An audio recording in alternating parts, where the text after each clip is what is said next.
চাকরিতে আমাদের চাকরিতে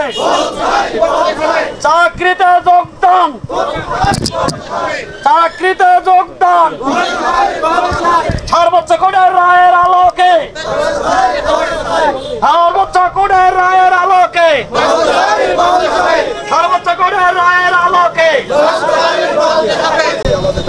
আমাদের দাবি কোর্টের রায়ের আলোকে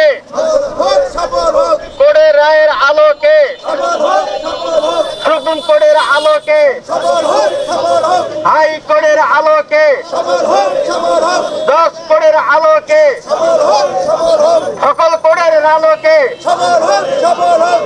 আমরণ অনশনের আমাদের সদস্যের মধ্যে এক ভাই অনেকক্ষণ ধরে অপেক্ষা করে অসুস্থ হয়ে পড়ে আছে। উনি অনেক দুঃখ কষ্ট নিয়ে দেশে বরিশাল থেকে চলে আসছে। ওনার বাড়ি বরিশাল, ওনার ফ্যামিলি খুব কষ্ট আছে। উনি অনেক আশা নিয়ে আইছে যে একটা কিছু পাবে। এখন ডিজি মহোদয়ের নিকট আকুল আবেদন করতেছি, আপনি এই লোকটার দিকে তাকিয়ে একবার এসে দেখে তাকে সান্ত্বনা দিয়ে যান। উনি খুবই অসুস্থ, ওনার জন্য আমি আপনাকে সুবিধায় অনুরোধ করছি। এই রকম আরও অনেক ভাই অসুস্থর পথে আছে, আপনি তাদেরকেও আপনি দেখে আপনি তাদেরকে একটু ব্যবস্থা করে যান। যেখানে হাইকোর্ট রায় দিয়ে দিয়েছে আমাদের পক্ষে, সেহেতু আমাদের চাকরিতে পুনর্বহালের দাবিতে আমরা যে আজকে আমরণ অনশন ডাকছি, এটা আমাদের আরও আগেই হওয়ার কথা ছিল, কিন্তু আমাদেরকে বাধ্য করাইছে এখানে আসার জন্য। কিন্তু এটাকে আমাদের করার দরকার ছিল না, কারণ আমরা যে হাইকোর্টের রায় পাইছি এই কাগজ আমরা এখানে দিছিলাম। সেই কাগজ এরা বলছে যে আপনারা মন্ত্রণালয় হয়ে সচিবালয় হয়ে আসেন।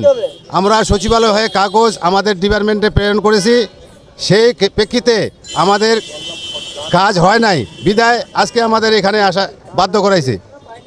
ডিজি মহোদয়ের কাছে অনুরোধ করছি আমাদের এই কাগজের রায়ের আলোকে বাস্তবায়ন করার জন্য এবং আমাদেরকে পুনরায় চাকরিতে যোগদান করার জন্য যেসব হাইকোর্টের রায় দিয়েছে, যাদের বয়সসীমা আছে এবং চাকরি করার বয়সসীমা আছে এবং শারীরিক যোগ্যতা আছে তারা চাকরি করবে, এবং যাদের বয়সসীমা শেষ তারা চাকরিতে ওই পেনশনের সুযোগ সুবিধা পাবে।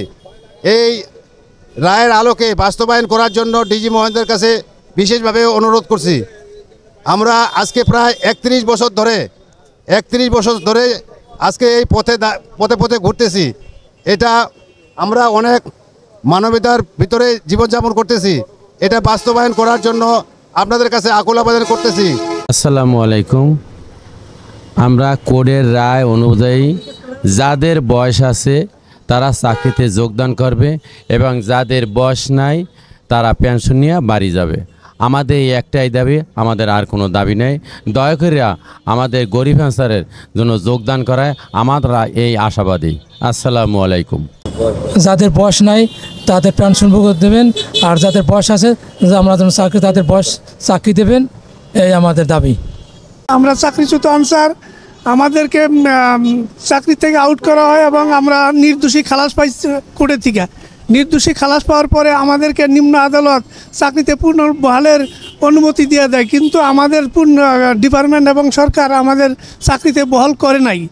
আমি 1981 সালে আনসার ব্যাটালিয়নে যোগদান করি। 3টে ব্যাটালিয়ন রাইজিং করে, প্রেসিডেন্ট জিয়াউর রহমান সাহেব 3টে ব্যাটালিয়ন রাইজিং করে।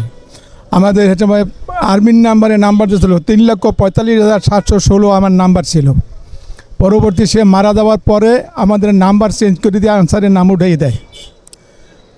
তাই 1994 সালে আমাদের চাকরি চিহ্নিত হই। 1994 সালে চাকরি চিহ্নিত হই, ওখানে জজ কোর্টের রায় পাই, মানে হাইকোর্টের রায় পাই, সুপ্রিম কোর্টেও আমরা রায় পাই। আমাদের চাকরি পুনর্বহাল করা হয় না। আমার আনসারের ডিজি মহোদয় আমাদের আনসারের চাকরিটা এখনও দেয় নাই আমাদের। আমরা চাকরিটা পাইতে পারি, এই জন্য আমি সমস্ত লোকের কাছে আবেদন করি আমাদের চাকরিটা ফেরত দেওক।